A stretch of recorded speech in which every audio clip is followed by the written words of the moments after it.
Gentlemen, thank you for joining me today to shed some light on the collective bargaining efforts across the state to include specific counties: Arapahoe County, Douglas County, Elbert County, Boulder County, I think Adams County. I think literally every county in Colorado is moving forward with this process with the new Senate bill. So we'll start off with Jason. Introductions. Jason. Yeah, I'm Jason Presley. I'm the president of Arapahoe County FOP Lodge 31.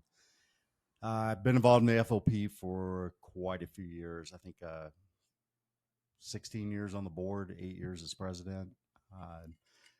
Along with Mark, who's also here with me, we both serve on the state FOP legislative committee, so we're consistently dealing with politicians down at the Capitol, trying to such a joy, trying to solve the world's problems and actually fight for what's best for all the police officers in the state of Colorado, basically. So, right on.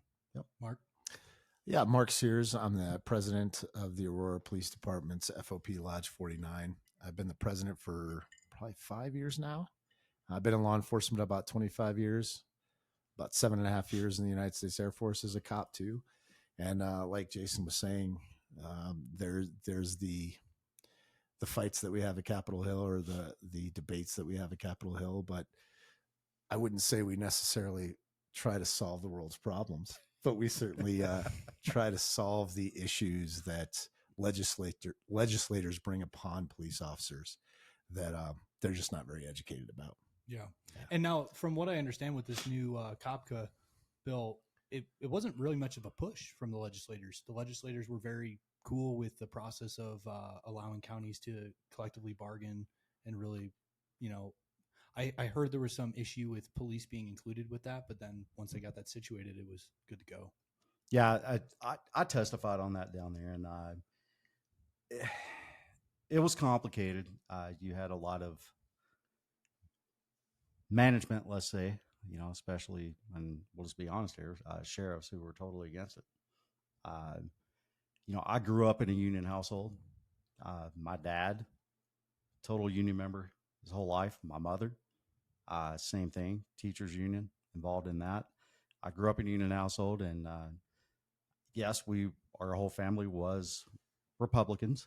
So, it's not out of the ordinary to actually have somebody in a conservative household that's actually a union member. So, I mean, it kept food on my table growing up, and I've always supported unions. I pretty much didn't have a choice being, in a family that's full of union members. So, that bill, it was very complicated. There was a lot of pushback.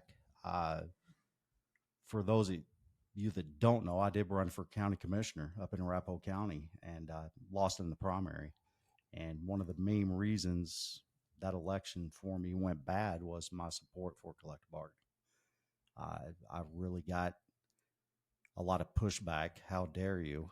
From the Republican caucus. caucus. Yes, absolutely. And I'm like, well, it's, there's nothing wrong with being a registered Republican and actually supporting unions. Right. And what's different about the FOP, we're not the typical union. I mean, we can't strike. We're not going to go out and picket. We're still going to do our jobs no matter what. That's the big difference. It's not like I'm, Randy Weingarten, the National Education Association union president that's on TV screaming all the time. That's just not realistically how it works with us. And we'll probably get into that. Mm-hmm. Yeah, and I think, so the previous podcast that I covered with Sean, he explained some of that, and Frank explained the difference between the different classifications of companies and everything else like that. And I think it's to label the FOP as solely a union. I think it's misrepresentative of what the FOP is. 100%. And I'm glad you bring that up, because when you look at the FOP as a whole, right? And I guess I would say the most recent political climate that you have, the media climate that you have, there has been a lot of resistance with law enforcement, right? And with the FOP, it is benevolence and fraternalism. That's what we believe in. And a lot of times we have to depend on each other. That's all we have to depend on. And I think that is a positive measure that you've seen over the past 3 years, that we've all been able to come together, because everybody was so against us for the last 3-4 years. Right. Mm-hmm. And what they didn't realize was that you're still going to call the cops when you need help. And the only way for us to stay above water and actually keep continuing to press forward is being able to hug this dude at the end of the day and tell him that I love him, because everybody else in the communities, we felt anyway. I'm not saying everybody feels this way, but the feel that we got was everybody hates us, but I don't hate that dude. I'd walk to the end of the earth for this cat.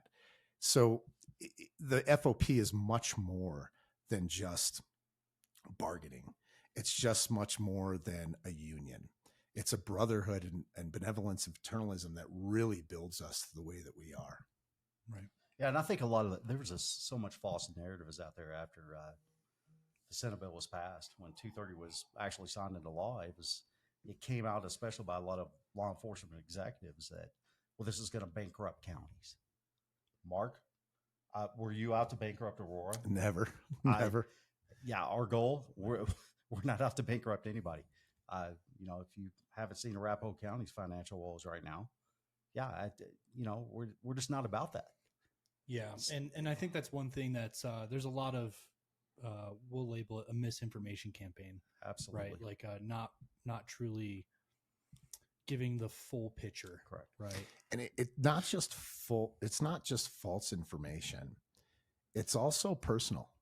It's personal for people that try to oppose the FOP, right? And really what this boils down to is power, right? I mean, who's bigger than who? Who's the toughest guy in the classroom? Who's the guy with the most influence? And that's what this really boils down to. And when you talk about counties, like municipality where I come from, right? So my chief of police has numerous bosses, right? Mm-hmm. You have the city manager. There may be a deputy city manager. And then there's numerous council members that all are the boss of the chief of police. When you look at a sheriff, that sheriff is the commander in chief of that county. Anything that sheriff says happens. There's nothing that he has to get approved, or she has to get approved. Nothing has to go to a vote. He or she is the commander in chief of that county when it comes to public safety. And that's a huge difference, right? So when we talk about collective bargaining going to the counties, there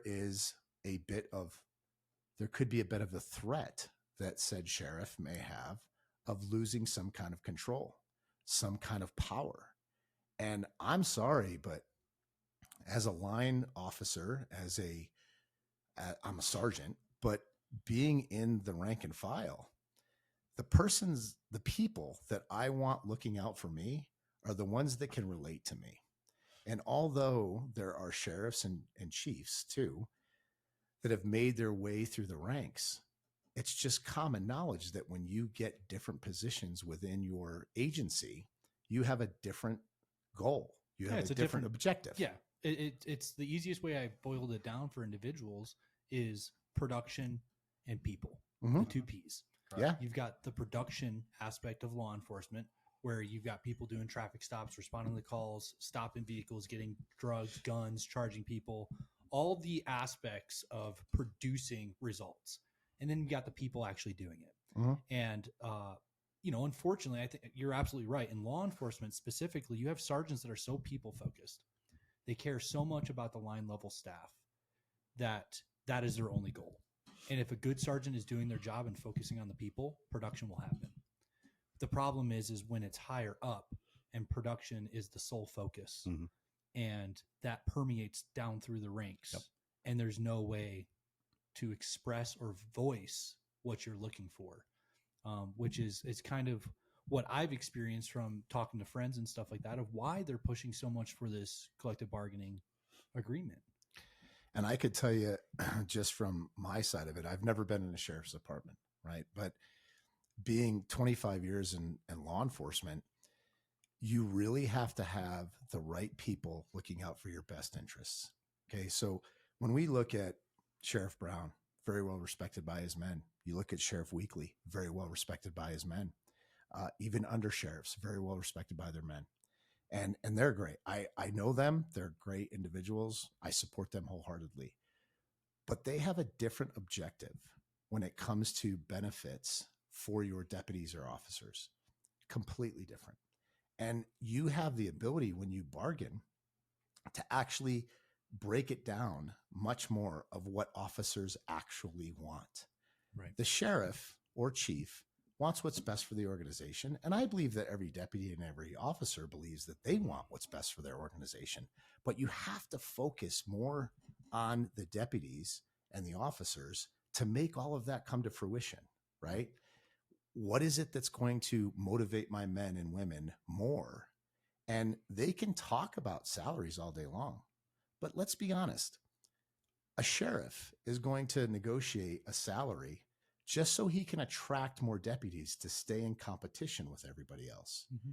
But is there going to be an element that that sheriff is going to bring to their commissioners that allows deputies to have more time off?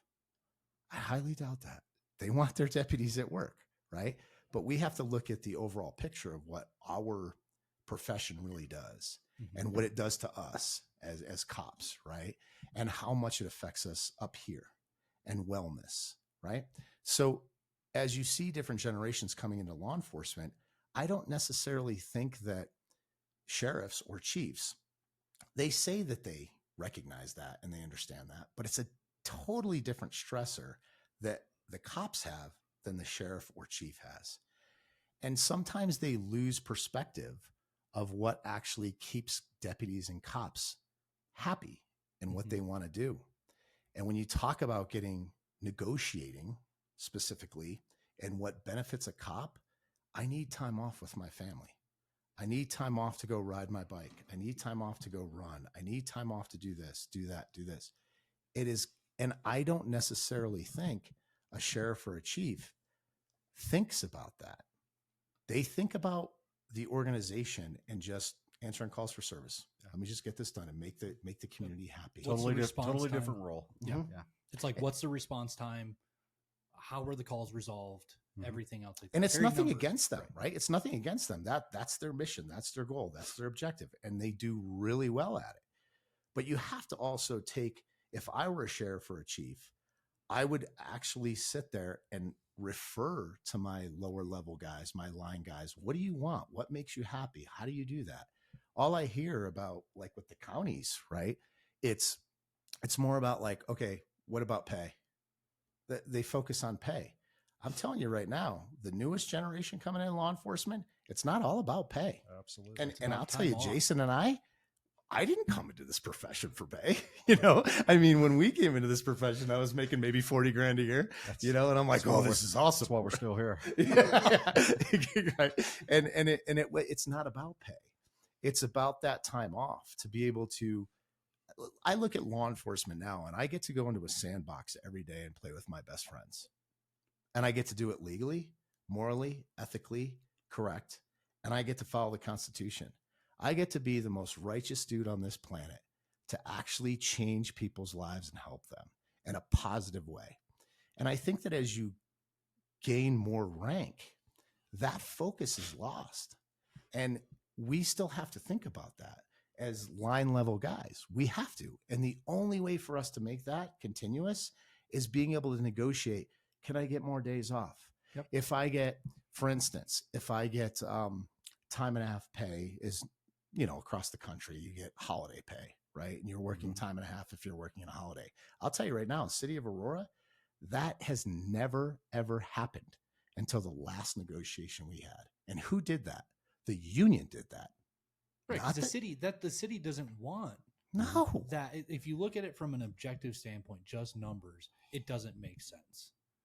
It doesn't make sense. It doesn't. Why am I going to pay you time and a half when we've never done it before? Right. Or I think the more so the argument, especially with counties like Douglas County, where the benefits are really good from deputies that I talked to. You guys Fantastic. have great benefits. You guys got great benefits. Yeah. They're Douglas County, you know, the guys that I know that work there, fantastic. Elbert County, a little bit could room for improvement, right? But from friends that work at Douglas County, I've heard that they just want to solidify that stuff. Yeah. Because nothing's stopping a sheriff or a county commissioner from coming in and ripping it all away. That's right. And I'll expand on that. I'm not here to talk about politics at all. I really don't like to get involved in it. I've been involved in it. You get on the hill and you just love it. It's different at the It hill. just itches you. but here's the issue. I mean, you look at Adams County, majority red forever, turned. Arapahoe County, majority red for years, forever. The last 8-10 years, turned. We have one elected Republican left at Arapahoe County. That's it. It's coming this way. It's just, and that's just the way it is. It's just consistently going south. If you have those contracts in place, if a sheriff doesn't get reelected, at least something can be honored. Their legacy lives on through that agreement. Absolutely. Like, everyone is so focused, and I think law enforcement agencies across the country, about what is your legacy, right? Personally, my legacy is with my family and with the guys I work with. Yep, sure. I could Absolutely. care less about what this community, if they erect a statue in honor of me. That's not what I'm aiming for. Well, that happened at Arapahoe County. But look at that when you say that, right? When you look at guys like Jason and I in the position that we're in, right? And we have the 2 largest lodges in the state. So it's not really so much about a legacy for me anyway. And if I misspeak for you, but please correct me. It's not really about a legacy for it. I was born, and when I was born, I was born to be a police officer. I was born to serve my community. And I lived by that my whole life. I mean, my mom even had these keepsakes of what do you want to do when you get older? And it was, I want to be a cop. I want to be a Major League Baseball player, or I want to be a cop. And now you're in the softball league. Yeah. No, I just stopped playing baseball competitively 2 years ago because my elbow is going to fall off. But regardless of that, that's what we want to do. And that's what we're born to do. It's in our blood. It's what we do. And trying to take a Republican side or a Democrat side or an independent side, I don't care about any of it. I really don't. You just see Democrats and Republicans taking specific sides of whether they support us or they don't. And when we talk about negotiations and we talk about a sheriff, okay, specifically a sheriff, what is that sheriff focusing on? Getting reelected. Mm-hmm. It's not about their men and women. It is. I'm not going to say, like, when you look at Sheriff Weekly, you look at Sheriff Brown, you look at that, they care about their men, no doubt about that. But there's this underlying issue that I think law enforcement officers, I think communities need to pay attention to. And that is, I want to get reelected. Nobody wants to fail. Nobody wants to be worse. Nobody wants to say, oh, people didn't want me. They're human beings too. Those sheriffs are human beings. And when you look at Sheriff Weekly and you look at Sheriff Brown, they're human beings and they're good men and they love their men. But there is a side point that you have to look at. There's an underlying issue that you have to look at. And that is they want to get reelected just like any other politician. Mm-hmm. If that's the case, they're just like every other politician. So they stick up for their men. But I would say this to any sheriff. Wouldn't it be great if you could just get one element off of your plate? And that is whether or not they get this benefit in medical, they get this benefit in retiree health care. Do they get this extra money? Focus on your men and women more. Mm-hmm. And let people like Jason and I that have been in the bargaining, myself, been in a bargaining unit forever, understand with our attorneys, like, Sean McCulley, the guy's a rock star. Yep. And I'll tell you what, if he's not a senator one day, I'll eat crow. He's an amazing guy. And you have state board members like Frank Gale, unbelievable, right? And how they understand that negotiation process. Because I'm sorry, when you're a sheriff, incredibly busy, his phone doesn't stop, her phone doesn't stop. Their phone's constantly going on, doing the politician thing. And at the same time, trying to make their men and women happy. But in all reality, you've got to focus on what is a quality way of life for your men and women in your department. And you just said it, time off, right? Yeah. It's huge. Yeah, it's astronomical. And for the viewers, I'll put up a chart. But what really hit home with me is, realistically, we're working from the age of probably 16 until about 60, right? Mm-hmm. Average working age. you've got maybe 15, 20 years if you're super healthy after 60 to live free, where you're not working, you're pulling pension or whatever you're doing, right? Before that, 0 to 16, you're just trying to fucking live. Yeah. Like you're literally learning how to survive and be an adult. So then for a majority of your life, you are in a career. Wouldn't it be nice if that career gave you some time off? It'd be great. Absolutely. Like the money helps pay bills, especially if you got family and stuff like that. But it's not, like you said, it's not the end all be all. It's truly about those specific benefits.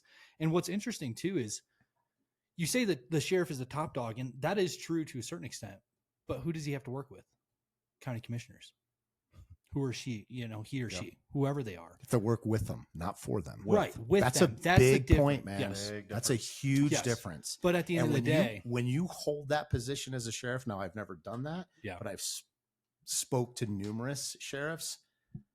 They have a pimp in their step, and they should. And arrogance gets higher, right? And that's okay. But they don't work for anybody, right? But there's that colleague aspect of like, fair. Let me have a good relationship with the county commissioners. Control your budget. The commissioners control the budget. Absolutely. And especially when talking to Sean about non-negotiable, negotiable terms, technically nothing's off the books if both parties agree to negotiate on it. Yep. But specifically when they're looking for money for, say, shields or SBRs or things like that, it doesn't stop the county commissioners. The collective bargaining doesn't stop them from being able to give the sheriff those things. No. It doesn't stop communication between the sheriff and the county commissioners. That shit still goes on. Not at all. It doesn't. And, to be honest with you, there's also the ability, because the way that I look at this, and Jason and I have talked about this as well, there's a lot of sheriffs that push back on this, right? Mm-hmm. Because why? Let's be honest. All right. It's power. Power and control. It's power and control. Yep. And they want that power and control. But what they don't recognize is that if all the parties involved can agree to have them at the table, guess what? You can have a seat at the table, Sheriff. Mm-hmm. You can do that. Personally, for me, I like to represent the men and women of my organization with the people that back them 100%, right? And I call a spade a spade. You screwed up, we'll hold you accountable, and it will be done. And trust me, the FOP is not shy in saying, you're wrong, and we will hold you accountable. Mm-hmm. But you can still have the sheriff there. Now, is that input that sheriff has as influential as it would be for Jason or me or you? Maybe not. But you know what? Have a little bit of humbleism, right? Like take a bite of humble pie for a second, Mr. or Mrs. Sheriff. And that's what this really boils down to is, where is my power and control getting pushed to, or is it just getting taken away from me? And they want their men and women to believe in them. And I believe that when we talk about Douglas County, we talk about Arapahoe County, their men and women do respect their sheriffs, and they have great reputations. Yeah, I have friends at both agencies, and they say nothing but great things about both sheriffs. And I haven't had the opportunity to sit down and meet with Sheriff Weekly, but Sheriff Brown, he's a great guy. He's phenomenal. And his men come to me all, man, he's awesome. He does this, he does that. I talk to Jason all the time. Oh, he's great. They have great relationships. And I will tell you another great positive thing about having that negotiation tool and having the union being able to negotiate for you. Guess what that does? That opens up lines of communication, and that also opens up the ability for you to establish relationships that you normally wouldn't have. And those commissioners, those politicians, those citizens have the ability to know Jason better and exactly where he's coming from. Yeah. And this is, it's very positive. And are you going to have these very spirited conversations? 100% you're going to, right? 100%. But in the long run, if you can stay as a professional and you can stay at what the course is, you can come to a happy medium of what that is. Yeah. And like we are so fortunate at Arapahoe County. I mean, Sheriff Brown, I can't say enough good things about the guy. You know, he was young when he got elected. My personal opinion is FOP wise and how he treats the members and respects the FOP. You could write a book about it. I mean, it's great, the relationship that we have with him, and that's what it's all about. You know, if you have that relationship between the FOP, you call it a union, whatever you want to call it, and your leadership, it makes life a lot easier. My situation is totally different than Mark's. What he's had to deal with. When Sheriff Brown, he will, if there's some big decision that has to be made, he will literally, hey, come to my office. What do you think about this? What do you think the members will think? You can't beat that type of relationship.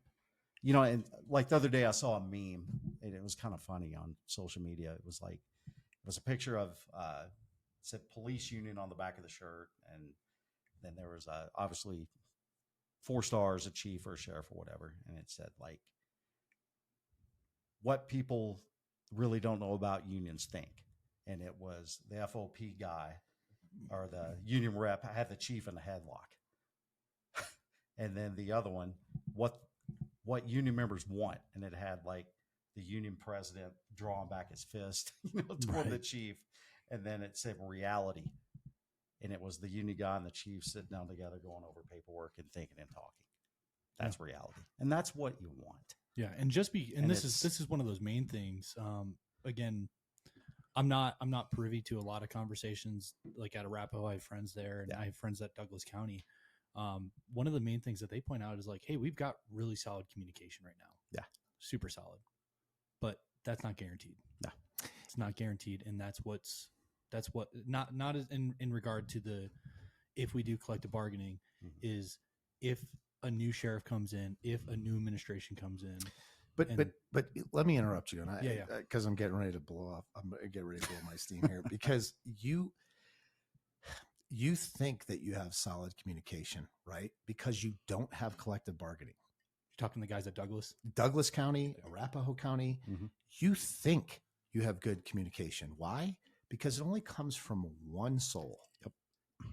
When you get collective bargaining, you have your president of your organization from the FOP that has the ability to reach out to commissioners, I'm telling you right now, you are going to hear and see different sides of stories. And you're going to go, And being a president of large lodges, you really got to weigh that, right? And you got to go, who's really telling me the truth? Because politics get involved. Yeah. So you think in DCSO, and I'm not saying any of these sheriffs are lying to you. I'm just saying that let's think about when we were little kids. And for crying out loud, we're police officers. There's 2 sides to every story, man, right? The one person that says they didn't say anything to that person, and he just picked me out of a crowd and started kicking my ass. And then you talk to old boy that kicked his ass, and he's like, yeah, that guy like tried to go to my girlfriend and grab her butt or something, right? And you're like, yeah. And we start learning more, right? Right. Well, guess what? Any sheriff, any chief, any police officer, it doesn't matter who you are, there's 2 sides to every story. Yep. And this is what I'm talking about. If you're opposed as a sheriff to have collective bargaining, I say, why? Right. Why? Because you only want to paint the picture to your men and women the way you see it? Or would you rather have somebody like Jason and I that are amongst the rank and file saying, here's the real story, ladies and gentlemen, brothers and sisters. Brothers and sisters, this is really what this is about. And we refer to our members as brothers and sisters. It's not officer. It's not captain. It's not lieutenant. And in the city of Aurora, our police department, if you're captain or below, you're part of the bargaining unit, right? When a captain walks into my membership meeting, it's not, hey, captain, how are you? Hey, sir. Hey, ma'am. It's not that. It's sit down. Hey, Jason, have a seat. We're getting ready to start. And everybody leaves that at the door, right? So we hear both sides of the story. And I think that's another pushback that you have, right? There's a sheriff, and I don't blame a sheriff for doing that. Let me get my message across. Well, again, have a bite of humble pie. Yep. And really see what your organization is about.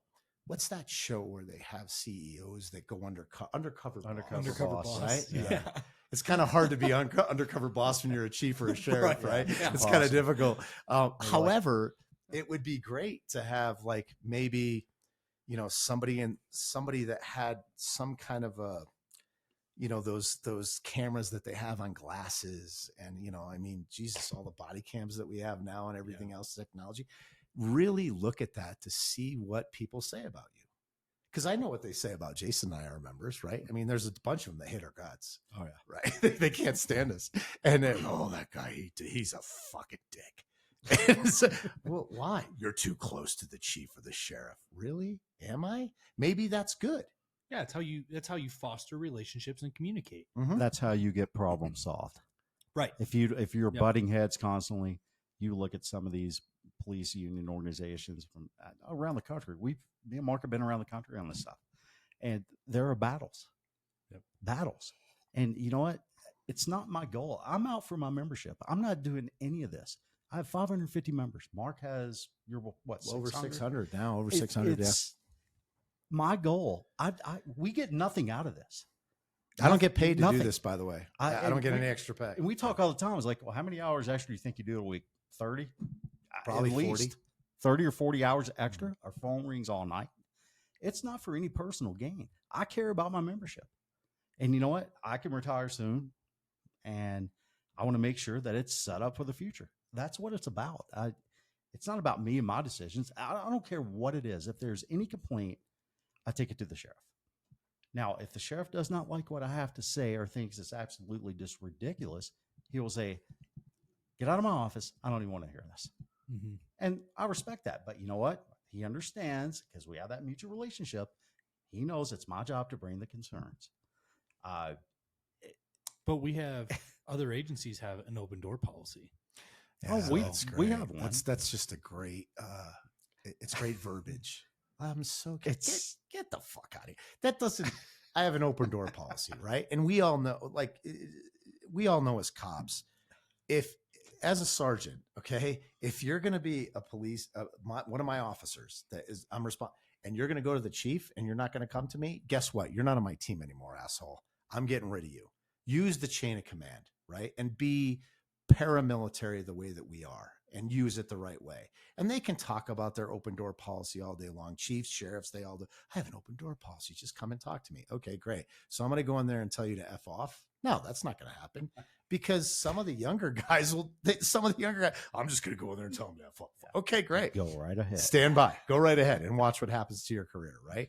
So yeah, you can have this open door policy, but it's just words, right? It's just Lip people service. talking. It's lip It service. is. That's all it is. So Jason, I it's want crazy. to I want to jump to you real quick because a lot of, you were the first, you being the Arapahoe County Lodge 31 Yes. was the first one to kind of initiate this whole Senate bill. Yep. In doing that, you guys have forged the path, and for better or for worse, the rumors that circulate among the Denver metro area and Colorado wide obviously permeate. So if you could shed some light on, some of the things that are rumored about your progress and things like that. Sure. Like I was saying, back to Senate Bill 230, it's from its inception, we've been involved in that.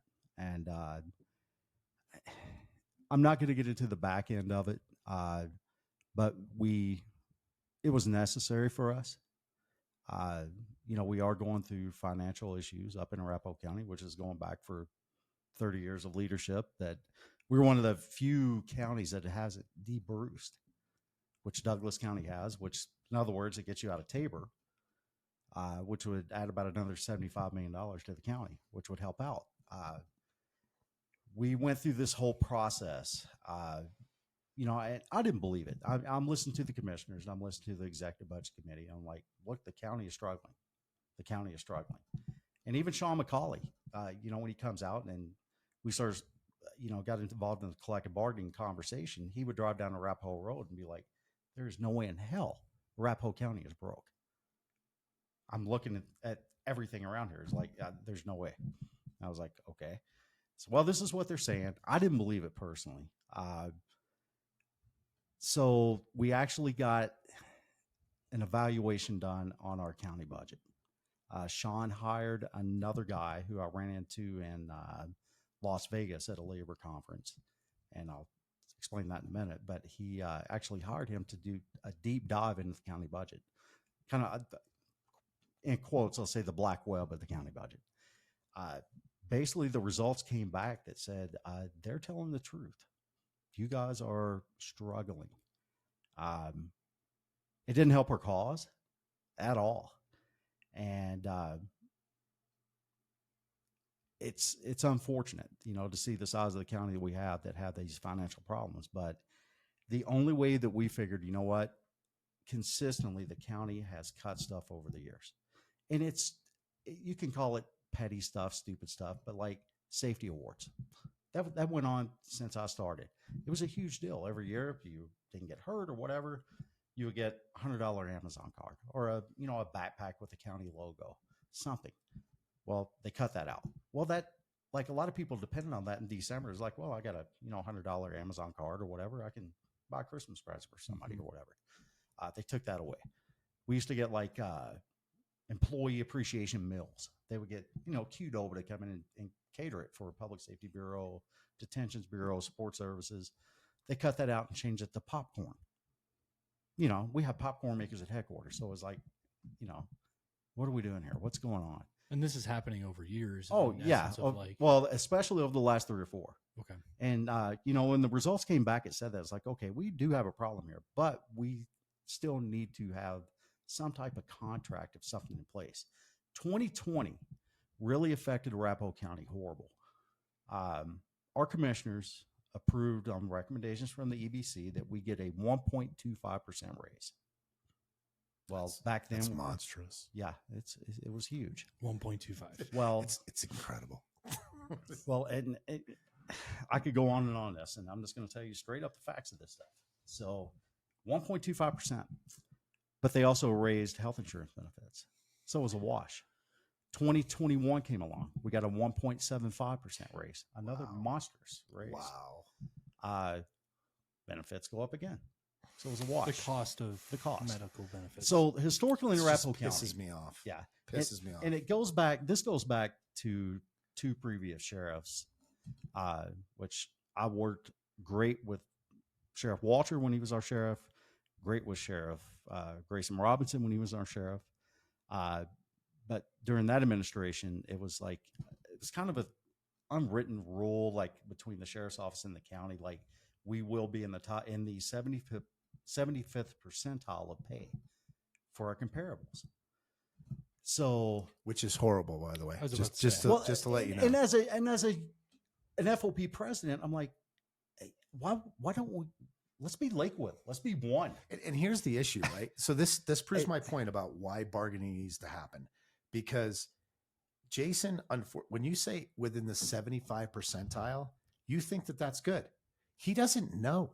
He has no idea as the president of that organization of what is good. You should be in the top 2% of where you're at when you're negotiating. Absolutely. Okay. And he's learning that. And as much as we talk. Right. So I say to the members of the Douglas County Sheriff's Office that are deputies, you've got to understand the relationship that I have with Jason and how much we talk and how much I talk to the other unions that are negotiating. Because guess what? DCSO, they're unionized. They have a union. So all of these emails that I see about, oh, you don't want to unionize. Let's not unionize. You're unionized. You have a union. You just don't bargain. Yeah. That's the only difference here. So 75%, that sucks. Yeah. That sucks. Well, and back to that, the horrible thing, they looked at it, it'd be 2023. We were down roughly, now I could be wrong on this, but if I'm correct, somewhere in the 60th, in the 60s percentile. So it came out like, okay, well, we got to catch them back up. So they gave us a bump in July of last year, which was some false information that was put out by Douglas County. We did get a $4,000 raise that brought us back up to roughly in the low 70th percentile. Well, I was told by leadership at the county level that, well, this is to get you guys catch up, and then we'll see what happens in January. Well, January comes around, and all of a sudden, sorry, you guys are not getting a raise. So what does the membership do? My phone goes nonstop for 3 days. Raising hell. What the hell's going on? Well, I get the answers, and then all of a sudden the answer was, well, no, what we did, we just gave you guys an early raise in July of 23 for all of 2024. So it was literally a knife in the spine. Well, and from what I understand, not to cut you off, but Yeah. that raise happened in every county across Colorado. I can't speak for that. You might be I'm not right. for I don't sure. know. I'm not for It'd sure. be interesting to dive into. Well, I don't know, because I think every county is under their own commissioner's rule, and they do. but I thought that was a but- refund of Tabor tax. Well, given no, the It could be. counties. It could could be a good example of that. But there's When- not that transparency correct. because there's no agreement. when you talk about savings and what Jason's talking about, right? So there was I can't remember, was it last? No, it was the year before. You know, you have a labor president, myself, that goes to the city management, Mhm. and when you're looking at going through COVID and these guys didn't get time off, they were getting sick, and everybody's family was all jacked up. And I was able to negotiate a $10,000 bonus under an MOU, a memo of understanding with the city, to reward these men and women for what they've done for the city, right? But where did that $10,000 come from? That came from salary savings. When we say salary savings, why? Because cops are leaving this profession. It's like an arterial bleed, right? It becomes that. That's why you have to have those kind of things, is why you have to have negotiations, because presidents are tuned in and they know the information that's coming from the city. And I have a great relationship with my city manager. He's a great dude. Jason Batchelor is, I haven't dealt with a lot of city managers, but he is awesome. Yeah, and it's understanding that he's got a job to do as far as the He city does. finances. He does. He has a fiduciary responsibility that he has, right? But man, he gets it. So if we have salary savings from police officers that are leaving, let's spend this money the right way. Okay. So when you have that ability to negotiate, this is what I'm telling the sheriff's offices. Your sheriff isn't going to do that. Your union president is going to have the ability to go, hey, excuse me, sir, ma'am, whoever that city manager is, whoever the commissioners are, this is what's occurring. Can we sit down and talk, and let's have some coffee? Let's have some dinner. Let's do this. Let's do that. Absolutely. Yeah, and then Relationships. and then I know we're not going to talk specific politics, right? Mhm. But let's talk broadly politics. Yeah. The sheriff does not work for anybody. Correct. But he works with. Correct. Politics would state if he's trying to get he or she is trying to get reelected, and said commissioners are part of the same party, Mhm. he's going to want to make those relationships really good.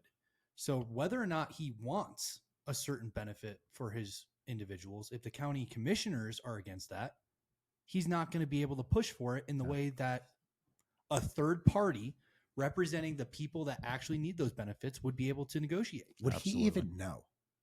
That's I the don't know. question. That is No, a good question. Would I'll he tell or you right she? now, Yeah. he or she does not know that. Yep. He Yeah. or she does not get to hear and listen to the rank and file. Right. They want to think they do, but the realistic side of this is that they don't. It's just like being this way. If you're a senator of a state and you have your constituents, okay, do you hear from all your constituents? No, you don't. You just hear the people that come out and want to get on a platform and be heard. And most of That's the like- time, you don't even talk to the congressman. You don't. You talk to their staffer, You Yep. don't. and they pass the message on. That's correct. So it'd be no different It's than the talking same to a thing. division chief, Correct. right? And hopefully that message gets passed on. And then you got to look about the hierarchy behind that, right? Right. So the division chiefs that you have in the Aurora Police Department, and then you have the chief of police. Mhm. So those poor division chiefs that I know very, very well, okay, they want to say what they want to say, but they work for the chief. So how do I sugarcoat this? And how do I do this? And how do I not lose my division chief spot? And then you got And- Mark walking in. Yeah, and then I walk And in, then just right? lay it And then they out. go, Oh, Mark, why God. don't you promote? Because you don't want me to be the president. Because I tell you to go suck it. I tell you to go. I tell you the way it needs to be, Yeah. right? Yeah. I don't sugarcoat it. I'm not Yeah. worried about my position. What are you going to do? Put me on grays with weekdays off? Do it. Yeah. Okay. I don't care. I love being a cop. I love going out there and doing what I do. But for crying out loud, let these counties bargain the way that they need to. And I say to the deputies, you are receiving false information. And The we'll get into that. The Yeah, let's- power that I have to be able to do that is incredible. Yeah. Yeah. Before we jump into the false information, let's take a quick break, and I need to fill up on water. I got to take a Me piss. too. Fill up on water. Quick break. Gentlemen, we are back. So we want to get into the misinformation. Specifically, I know you've got a prepared statement and everything like that, and I highly encourage you, if you feel comfortable reading directly from it, that way the listeners can just get the honest, your perception. Yeah, I have no idea. And what kind of stemmed all this off? I was like, you know what? I need to write something because when all the information started coming out, it was comparables to Arapahoe County on what we have gone through since this process has started. And I'd seen in some emails that was sent out by Douglas County of like, well, look, it's been this many months. They still have nothing. It's been this long. Nothing's happened. There was one in particular, which let me find it real quick, which kind of really I know struck me odd about healthcare benefits. Healthcare. Yeah, Yeah, healthcare benefits was one Which of the was ones. it? 95% might- of our deputies and sergeants pay only 4% of the cost of their UHC, medical premiums. The county pays the other 96%. First, I'd like to say that is awesome. Good for you guys, man. I was like, that is never anything we've ever had under any sheriff You're since I've saying been there. the guys that work at Douglas County. Oh, that's great. I mean, those benefits are awesome. But what struck me odd was, for comparison, at Arapahoe County, in parentheses, highlighted in red, recently unionized by the FOP, Kaiser is their only option. It's just wrong. It's flat out wrong. That information that was put out, basically, in my opinion, what that says is, well, because of unionization, Kaiser's their only option. Well, Kaiser started, this was well before I even started. I found out that Kaiser was actually pushed through in 1998 as a second option. And they also had, if I'm correct, it was United Healthcare or something back in those days. I can't recall, which they took that away in 2002. So Kaiser has been there forever. It has nothing to do with unionization. Kaiser's period. been established medical since 02. Correct. And we have never had a say-so or have never had any word in that. We Couldn't bargain. We Couldn't couldn't bargain. bargain it. So it's false information. It just, so when this information comes out, like I'm saying, I told you in the beginning, I don't like to get involved in other lodge business. But when information is put out and my members come to me and are like, what is this crap that's being put out? And I'm like, and I read it and I'm like, what? It's just wrong. I'm telling you, our healthcare, and I will say it, at Arapahoe County, it's probably our biggest issue with my membership is our healthcare. I would agree. Healthcare, period. Even with cops, how much we have to even cops pay. coming from considering going from Aurora to Yes. ACSO because of Tyler Brown, because he's a stud. They will say, I'm not going because their medical payment that they have to is huge. And they're not getting a pay increase. It's not even the same. It's lower. And right? I want to put it on the record now. That is totally false. It had nothing to do with unionization. This started back in 1998 and 2002. We never had a voice in it. And that's what it is. And that's what the commissioners have set the rates at. And they've agreed on our benefits coordinator for the county. Whatever. It's something that we've never been involved with and never could be involved with. So it's wrong. So that was the incident that blipped it on your radar. That one set me off. That would set me off because I'm just, especially when it, in parentheses and it's, in red, recently unionized by the FOP. That's just, it's false information. And you guys Period. haven't even come to an agreement yet. No. And honestly, we are not even bargaining healthcare. That's a whole different ballgame that I'm not getting into. Yeah, for listeners I'll that are help you chiming with it. into this podcast, I highly encourage you to check out the Frank and Sean podcast where they talk They'll about talk about that. negotiable and non-negotiable items. Well, And you can negotiate that, right? So Mhm. even in the city of Aurora, there was a monetary value that each officer had to pay, and then the city paid. And then when we started bargaining, the FOP specifically, right? Little history, there was a local PPA that was negotiating for 47 years. And then the FOP, when I became the president, we took over that. And this is how powerful the FOP is that once we started coming into the picture and negotiating, then things started changing.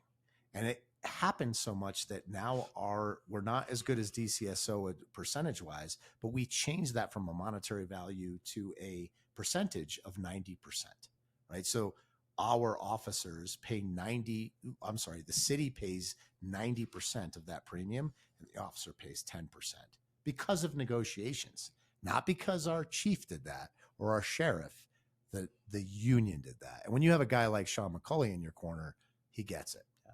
Well, he's well experienced too. Oh God, the guy's over a 20 something years of doing this stuff. Like I said, he's going to be a senator. And I saw also emails that was put out like, well, from an attorney in Missouri. Yes. He's not even in the state. Well, let me tell you, Sean is here probably more than he's in Missouri. I would agree with you. And not only that, Sean, I know that Sean, from what I understand, Sean can practice law in like 5 different states. I don't know the whole terminology with I'm not saying he passed the bar and all. I'm just saying that he has the ability to practice law in 5 different states. And one of the top respected FOP labor attorneys in the nation. Yep. Yeah. And you know what a Period. great thing about Sean too is that when he negotiates contracts, he is negotiating for multiple metro agencies in the state of Colorado. So guess what we get to do? We get to sit there and talk about that. Sean can bring it to the table immediately, right? Any sheriff, any chief can't do that. They don't have the ability to do that. Sean does it firsthand. Right. It's like cheating on a test. 100%. It's like looking over at your buddy and being like, what'd you put down for answer 1? Oh, you put A? Well, we have B. Well, B kind of sucks. Let's go with A. And the commissioners will go, oh, well, let's just go see really quick what this organization does. Okay. No, because Sean's going to say, here's what they do. I negotiated this contract, right? And there's no sheriff that has the time to do that. Yeah. They're way too busy to do that. Yeah. Way too busy. Yeah, even under sheriffs and chiefs. Way too busy. Like with all the things that are on their plate. Way too busy. And you know, and after 2:30 passed, it was like, okay, now we have our foot in the door.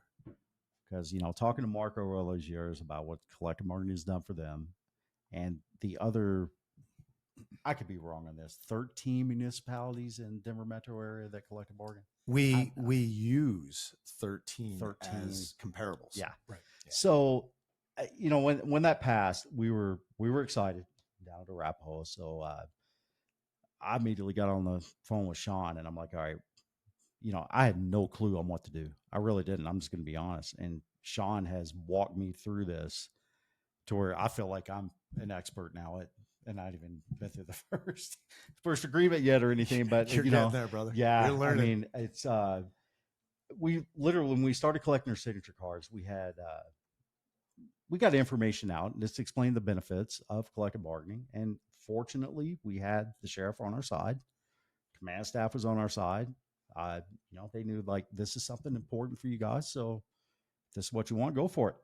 What was the result of the commissioners? Were the commissioners for it or against it? That's a good question. That's a very good question. Look, the commissioners, they're ultimately out for the fiscal budget. That's just period what they're about. Majority, we have, 4 Democrat, commissioners, and one of them was involved in the union at one point, and so from what I'm hearing, they supported it, which really, wow, that's interesting. Yeah. They were like, we wish you the best in your ventures. As a political statement, though, was it a political statement? Did you take it that way?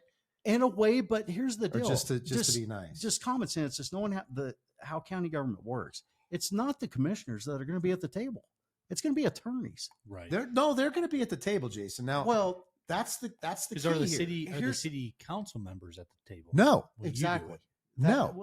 They have, and we're a little bit different, right? Yep. So we have our city manager. Yep. We have the contracted attorney that is with the city manager, and there's 2 contracted city attorneys. I shouldn't say city attorney. There's 2 contracted attorneys that have a fiduciary responsibility for the city. I don't necessarily know that's true. Okay. I know that the city manager has a fiduciary responsibility, right? But the 2 attorneys are there for a reason. And then what we do is I have a negotiations team. myself, Sean McCulley, and I have my vice president and my treasurer are part of that negotiations team. It's very small. It's very subtle, because I'll tell you what, you start bringing commissioners into that and you bring them all into that, that's a goat rope, man. Oh yeah. Or better known as a shit show, right? That's going to be ridiculous. Yeah. So I don't know how this works for you. Well, I'll tell don't you. either. I kind of do. I kind of know who's on the bargaining side for management. It's look, Colorado's not a huge labor stronghold state. There are very few labor attorneys in the state. Mm-hmm.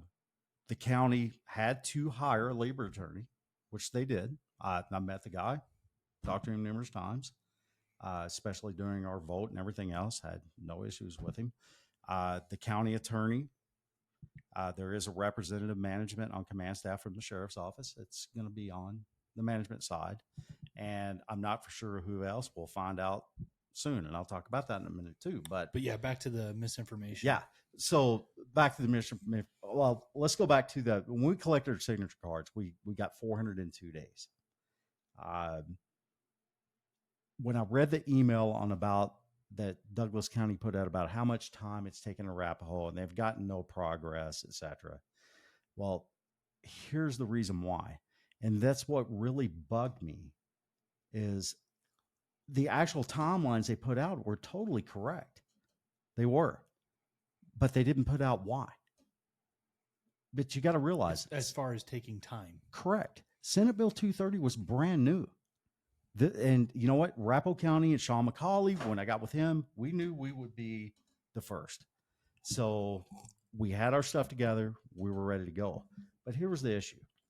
So we got our signature cards. Colorado Department of Labor and Employment, this was new to them also. So they actually went, and under Senate Bill 230, there was money and funds that was set aside from the state general fund to fund them to get this part for counties on collective bargaining. Well, it takes time. It's government. Anybody knows that anything in government is going to take time. That's just the way it is. So when they hired their people, at one point when we first started, they had 2 people in the Colorado Department of Labor and Attorney to deal with the counties. That was it, 2. So it's just, they had to hire people. They had to train them. That took about 2 months. And then also, I want to say this and I'll say that. It was no fault of us. It was no fault on our attorney. It was no fault on the sheriff. It was no fault on the Colorado Department of Labor. This was new to everybody. So it takes time to get it going. So after they finally get it, it took more time to coordinate the dates for the election. So the issue is with the election, when you do the election, you're going to have representatives from the county. You're going to have representatives from the FOP and the Colorado Department of Labor. But they all 3 have to agree on the dates. Well, everybody's busy. I have a day job. The sheriff or whoever he selects or whoever the county selects to be there also for the election, we got to get our calendars right. So we finally come up with 2 dates, and that was August 29th and 31st of 23. And this is after how long the signature cards were submitted to the Labor 2 Department? months. 2 months after they've 2 been months submitted. Yeah. Now it might be different, and I'll talk about that in a minute. It might be different now because we were the first, so it took time to get it going. Right. So we finally did it. We had on the 29th and the 31st, we had on both days 2-hour slots, one at the jail, one at headquarters. The sheriff agreed, yeah, do it in our buildings. We don't care. He didn't care, so it was fine. So that's what we did because we knew we could hit more people up at that point. Coming off shift or on shift. Yeah. So we hit it up early in the morning that graveyards could actually vote, day shift would vote, and we come back in the afternoon. That way swing shift could get their votes in. We did our vote. The result, now take it during that time, we had a bunch of operational stuff going on, vacations, it's a summer, everything else. We had 283 members vote, which that's how many? 500 approximately. So you're a little over half? Yes. Okay. The It's result, actually not that bad. no, that's pretty good for membership to show up for a vote. Mm-hmm. The result was 281 yes, 2 no. It was a solid message. Substantial. Straight up. 281 to 2. But now this where it takes more time. So the Colorado Department of Labor, they did all their job, everything, and I thought they were very professional in what they did. It was great.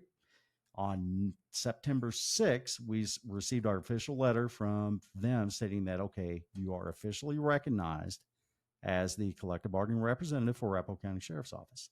So But- that's truly when negotiations start. No, Oh, Not at all. not at all. Not at all. because that's what And people at Douglas County- for your listeners, I want you to focus on the numbers that we had that voted. That's a substantial amount of people. 281 to 2. Okay, when you talk about unions and the police department, we have voices, but they're kind of afraid. They're afraid to get involved sometimes. That is a substantial number of people returning on those votes. That's huge.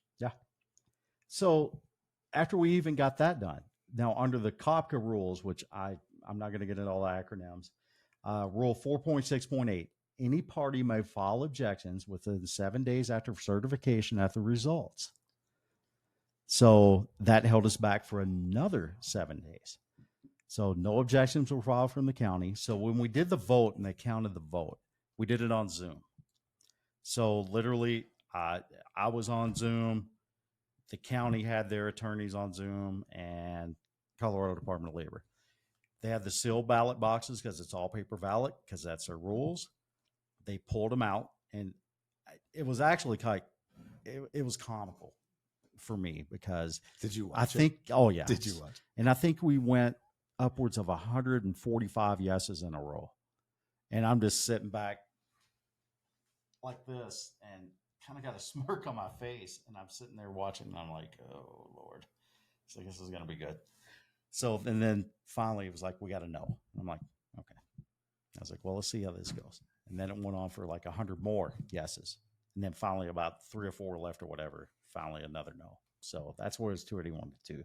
So finally, we were not official until September 13th of 23. September 13th of 23. So let's start from March Is it- to September, and that's just the process. So think Okay. about the information that's been coming out. Yeah, what was the information? Again, I'm not privy to a lot of these emails, but I got friends at Douglas County that tell me about them. Yeah. But what was the information that was provided? I Is that- can't remember exactly, and I wish I had a copy of it, and it's probably on my other phone. I think It was basically Look at that- all the time. look at all the time This that is it took taking to forever. do this, and then there wasn't that many people that actually participated. Bullshit. Okay. So here's the issue of this. Now it's almost October. Well, we've became officially recognized in roughly the end of September, middle of September. That would put us at approximately 4 weeks to be able to bargain. Because under Senate Bill 230, and I'm going to read this. This is a part of the provisions of Senate Bill 230. The Board of County Commissioners is not obligated to make an appropriation of funds necessary to fund the terms of a collective bargaining agreement reached after October 15th of the year prior to the budget, if the exclusive representative has not been certified prior to June 1st of the current year, unless otherwise agreed upon by both parties. There is no way, after talking to Sean, that we could draft an initial proposal, figure everything out, get it approved by the sheriff, like, yeah, we have your blessing, and actually negotiate at the table to get that done by October 15th. So in other words, the commissioners do not have to approve anything fiscally under a collective bargaining agreement under the Senate Bill 230 if it is not done before, or after, not done before October 15th. Meaning they don't There's have no to way. bargain in good faith. That's correct. There's no way. So That's correct. Are you guys in Impossible. contact with anybody at Douglas? Yes, What I'm is- in what's contact their- with numerous people in Douglas. What's their process? Where are they at now? They're currently just at their, they got the signature cards. They're at the standby waiting for the vote to happen of whether or not the way the sheriff is putting it to be unionized. Unionized, with all due respect, sir, my ass. You are unionized. The only thing is that the union has the ability to bargain and takes that away from you. Okay, so I'm saying to DCSO deputies, sergeants, lieutenants, you want the collective bargaining because you have the members that are there seeing it toe to toe, man. They actually start developing relationships to know the true stories about what it is. Because the Sheriff Weekly, phenomenal guy, does a great job. Men love him, right? But he is bargaining only to be competitive with the other police departments and sheriff's offices. That's it. And I would say this: does DCSO have retiree health care? Does anybody know that? Does anybody know that? I don't know. I don't know. I heard it was in the talks, but I don't know. Yeah. I don't think so. Well, I guess don't what? believe so. If they don't, the city of Aurora, for their police officers, have retiree health care. Why? Because the union negotiated that. Now, I just clarify, you're not getting paid or anything from I the get FOP zero money. in saying that stuff. Zero money. You get no kickbacks. Zero. From And not only that, let me tell you something. I love my brothers and sisters. I've been a cop for as long as I can remember. My entire life, I've been a cop. And I love my brothers and sisters, even the guys that hate me. And I know there's a ton of them out there, and your listeners probably are like, that guy's an asshole. Okay, I'm an asshole, but I do love you anyway. It doesn't matter. But the ability that we have to negotiate retiree health care. So I would ask DCSO officers this, or deputies, I apologize. You probably get paid time and a half if you work a holiday. Do you also get another 10 hours put into your vacation bank, whether you work that holiday or not? Probably not. And if you do, good for you, but I highly doubt that. But if you do, great. That's what the union does for you. When we talk about increasing percentages on healthcare itself, that's what the union does for you. Mm-hmm. If we talk about having MOUs that come into place, this is a whole different element of just negotiating, right? Because your bargaining and negotiation, it's just not for contracts. It's continuous throughout the years between those. So that when you get great relationships with the county commissioners and you get further relationships with other people in the community, hey, this is a good idea. Let me go hit this person up and start bringing this to my commissioners for my members that they're doing more and they should get more. But it's no discredit to any sheriff. That's not their goal. The goal for the sheriff is to make that sheriff's office operate the right way, right? Answer the calls for service, treat the community the right way, decrease crime, number one. But ultimately, I want to get reelected. That's what I want. And I don't give a shit if Deputy Sears or Deputy Presley, I want to get reelected. You've got to think about that. And when you think about being the FOP and having your president of the FOP in your lodge, he cares about everybody else in that sheriff's office or police department. More than yourself. More than yourself. And thinking about how you negotiate that is so. And then you have a guy like Sean McCulley and Frank Gale and Mike Didon that are in your corner at the state. And then you have Pat Yos, who is the president, the national president. And you have Gamaldi that's sitting there on Fox News all the time with his horn-rimmed glasses, and he's this fire eater, and he goes after it, man, right? And guess what? Your president has the ability to network with them all the time. Mm-hmm. Your sheriff doesn't have that opportunity, and nor would he put it. Here's what's cool about Tyler Brown, okay?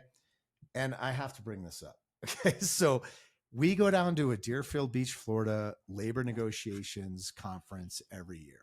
Okay. And I've been going there for 5 years. Right.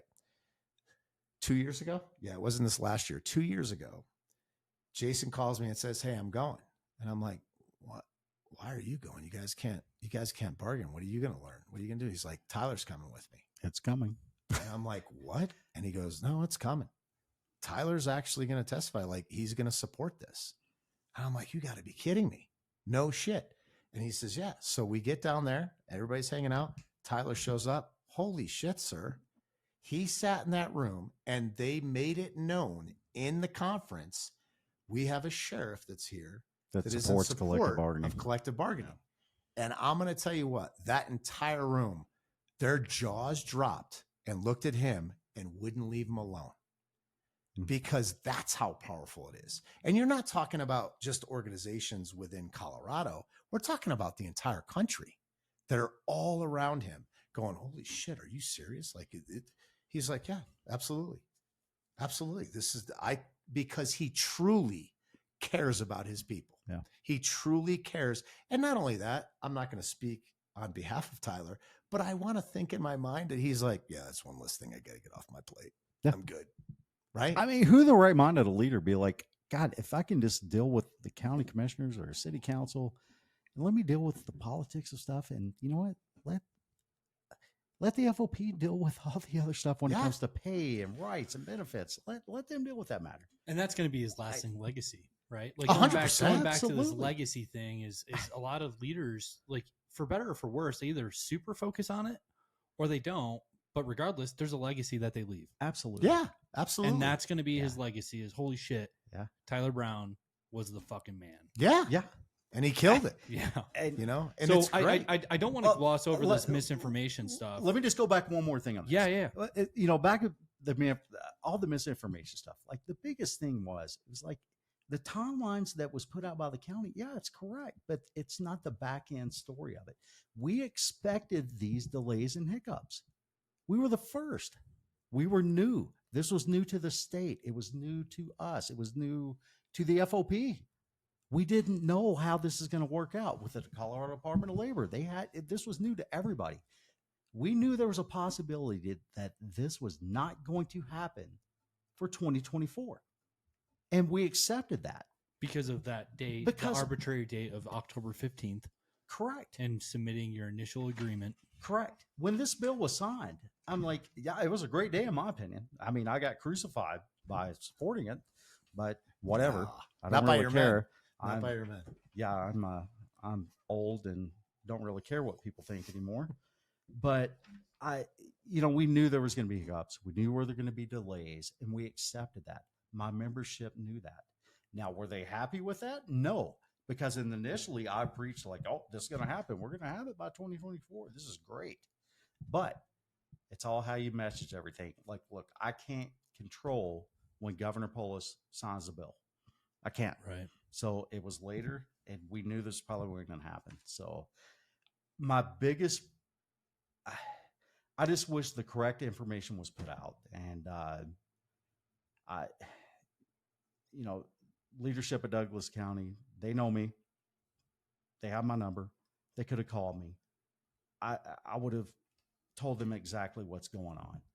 It's just, when we were brought into the middle of it, my membership is questioning what's going on. Why are they bringing us into this? I have to respond. I just wish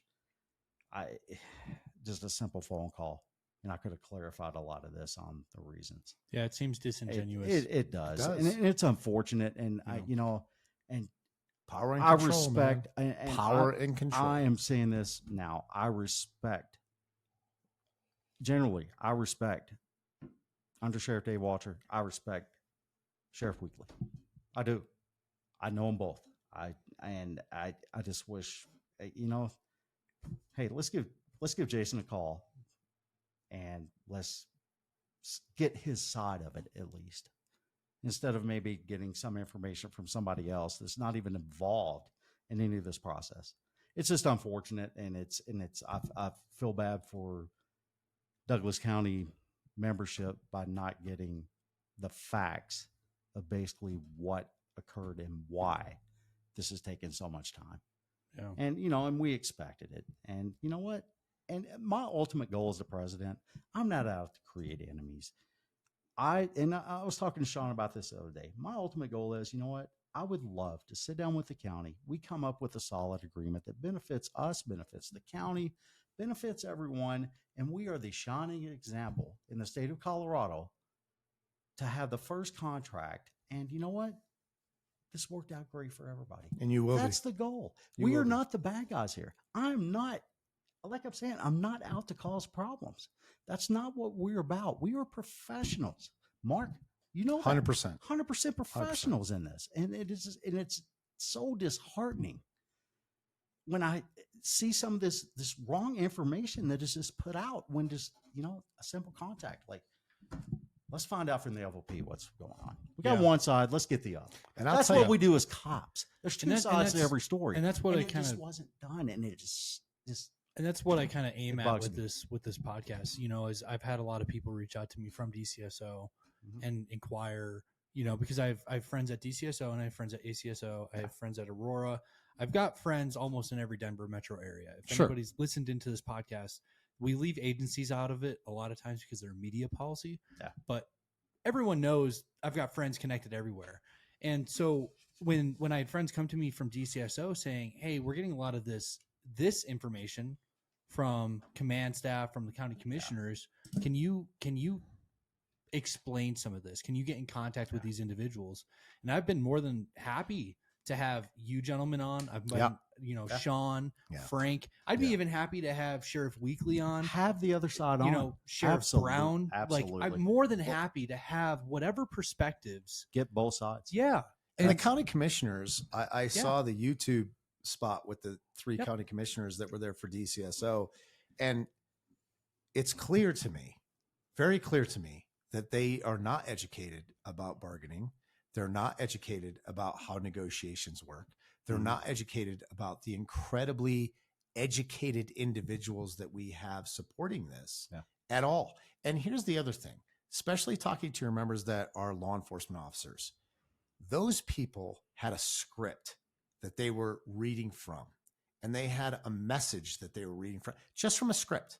I'm telling you right now, as the president of the largest lodge in the state, there's no fucking script here, man. I'm telling you exactly the way that this operates after 25 years and loving every single one of you, the way that this works. You don't want a single man that is going to potentially and eventually be voted out of office. Either he's voted out or it's just his time. Or he's termed out, right? Tyler's going to term out. I mean, if Arapahoe County doesn't reelect that guy, you're crazy. Well, He's going to term out. police chief Aurora. I don't disagree. So I will say though that if you've got the deputies that are in DCSO have to recognize the future, because they're going to be there for 20 years, 25 years, 30 years, right? Depending upon their tenure. You are going to outlive your sheriff. Yes. And you never know what's going to happen in the future, right? Douglas County, super red, right? Great people for now. But guess what? Cops are always going to look out for cops of what's in their best interest. And although Sheriff Weekly is a great dude and he's a good sheriff and his men love him, I think he's a great dude. I think he's doing great things down there. Absolutely. He's not going to be there forever. And that's nothing against him. Dave Walsher, awesome guy. Coffee with him, lunch with him, great leader, great sheriff, great undersheriff, good dude. But guess what? He's not going to be there forever. But the Douglas County Sheriff's Office is going to be there forever. And the vast majority of those deputies are going to be there longer than Weekly and Walsher. Absolutely. So what is going to happen? You know, I just like to say one thing in closing. I know we're getting close to an end here, but I'll you talk all night if we want to. What's It's that? not a big deal. We'll talk all night if we have to. well, I got to be at work. I at do have the 6 in guest morning, bedroom, so- if God forbid. You I know. have to be at work. sure at my 6 wife a.m. will. But here's the I point of need to this, get right? on. We talk about that real quick. We talk about that. Mhm. I'm willing to stay here as long as it takes to be able to get the message out to the FOP absolutely. members to encourage them to say, you need to be able to bargain and you need to be able to look out for yourselves. Yep. It's not that, you know, Sheriff Weekly or Under Sheriff Walsher is not going to look out for you. They're just not going to be there forever. Yeah. And I want to say, And this is for clarification, this is for all counties. All counties, In all counties, all Colorado. cities, Yes. all jurisdictions. I know Any way you Boulder look at it. County is right behind us. Right. They're next They on the list. certified. Yeah. They certified their election. Absolutely. It's done. But you know, I just want to say to the Douglas County members, like, look, we all wear the same colors, the same badge, man. We're in this together. We support you guys. What happens in Aurora affects Arapahoe County. What 100%. happens in Arapahoe County affects Douglas County. 100%. Around through the whole state, you know, and What as happens FOP out in Clear Creek? It doesn't matter. It does everything. Yeah. And Think about tactically, right? When we operate as cops, we all should be able to come together and we understand tactically how we're going to operate. Yep. Well, then, gentlemen of DCSO, think about this tactically for your futures. Yeah. We all know how to operate together. Let presidents that have been established for years and attorneys that do this for a living tactfully negotiate this the right way, and not for any other kind of personal issues. It's just because that's who we are. Yeah. We move together as a team, tactically engaging in everything we do. Yeah. And we do it with negotiations as well. Yeah. It's the same thing. And your board, the FOP board in Douglas County, they're out for your best interest also. And you know what? Me and Mark are here to support them in anything they need, any questions. Feel free to contact your board, contact us. We don't care.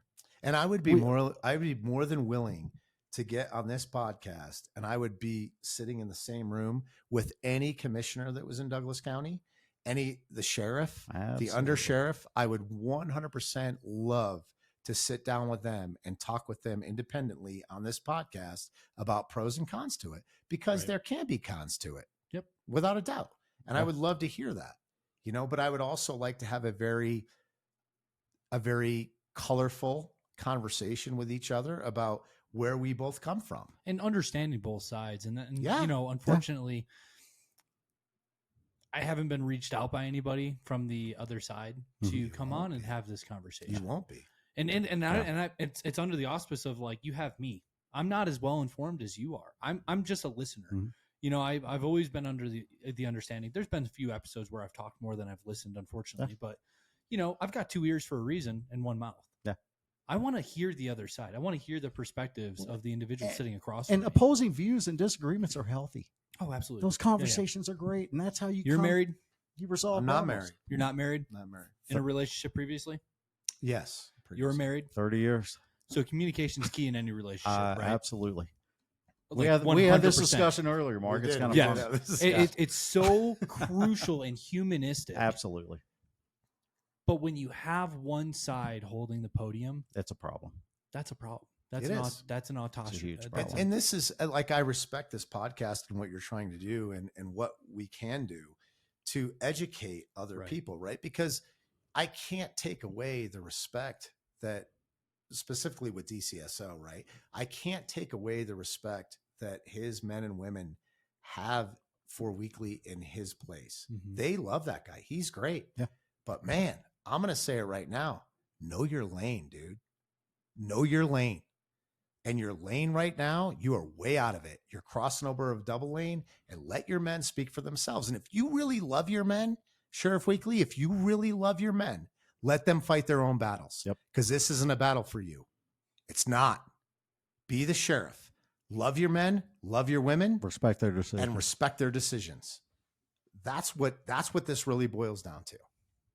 Cool. And then we'll, Jason, any closing remarks, comments, anything we didn't like I say, cover? we're here to support Douglas County. I mean, it really is. I just, me and Mark have talked about this for the past week, coming to do this, and we appreciate the opportunity. Really do. And, I just basically, today, I wanted to clear up a lot of the misinformation. Yeah. And I appreciate that. When we're drug into it, I have no choice but to do this and give the facts. That's what we do as cops. It's about facts.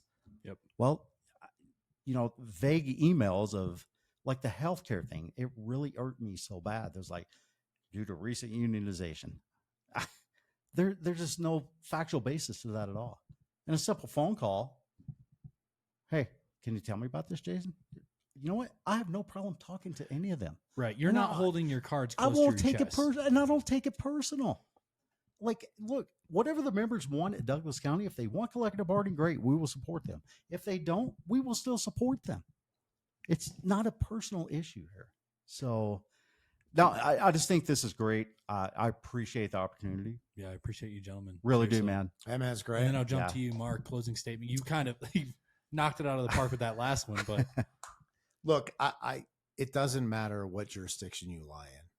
I love you to death, and I'll support you any way, in any form that I can. Right. And I've had a lot of members from Douglas County reaching out to me about the way that this has been presented. And I had no idea, no clue. And then here's the president of that union coming into what Jason and I are involved in going, oh shit, man, Oh, I really need some help. What is And going I'm like, on? I got you, bro. I got you. It's okay.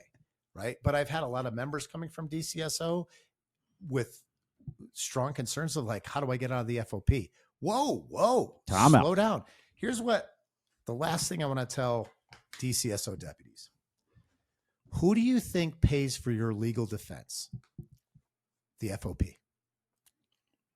Does your 100%. sheriff? Does your county? No, they don't. Your legal defense comes from the FOP. And let's talk about a couple of other benefits that we have. There's a large amount of benefits that we have that people don't, well, law enforcement officers don't recognize. If you need family services, if you need real estate services, if you need wills and trust, you have services. If you need insurance, you have services. We are a unique set of individuals. It's just the way, and whether or not any of your listeners believe that, we are, man. We run towards gunfire. We're unique. Mm-hmm. Okay. So we have unique circumstances that we have to overcome. I'm sorry, sheriff or chief. Guess what? You don't run towards gunfire anymore. You sit behind your desk, you run around with other people, and you do what you're supposed to do. But police officers, deputies, I don't care what you call them. We're all cops. Cops still have the ability to speak for themselves. And you 100% should be voting in order to support your FOP president and Sean McCulley to negotiate your contracts, because it is huge. And there is much more benefits that you get from that because you have a long-lasting contract and not just a temporary sheriff or chief. And get it done before October 15th. Yeah. And I can relate to you. I'll keep my agency out of this, but being in the law enforcement profession, it does take a certain breed to run towards danger. Yes. And I'll be honest with you, when I first got into this profession, the first time I was faced with an interaction like that, there's that oh shit moment. Oh yeah. Like, oh, this is real. This isn't just the academy. This is not just a scenario. This is fucking real. Yep. And to have that type of ideology course through the veins of the FOP and having your love and support for other individuals that have had that oh shit situation, not to say chiefs and sheriffs haven't, but to say that you're still doing it every single day, it means a lot. And let me add this as well before I forget. If you are on vacation, okay, so if Jason's on vacation and he's in Florida, okay, and he's hanging out with his family and he's doing his thing and he gets victimized there and he takes action, and let's say he has to press the trigger and unfortunately maybe take somebody's life or seriously hurt them. When you're in the FOP, you call your president. He would call, let's say he's an Aurora cop. He calls his president. He calls me. And all I got to do, one phone call to the state FOP president in Florida. And he has an attorney that is vetted by the FOP already to make sure that he's squared away this quick.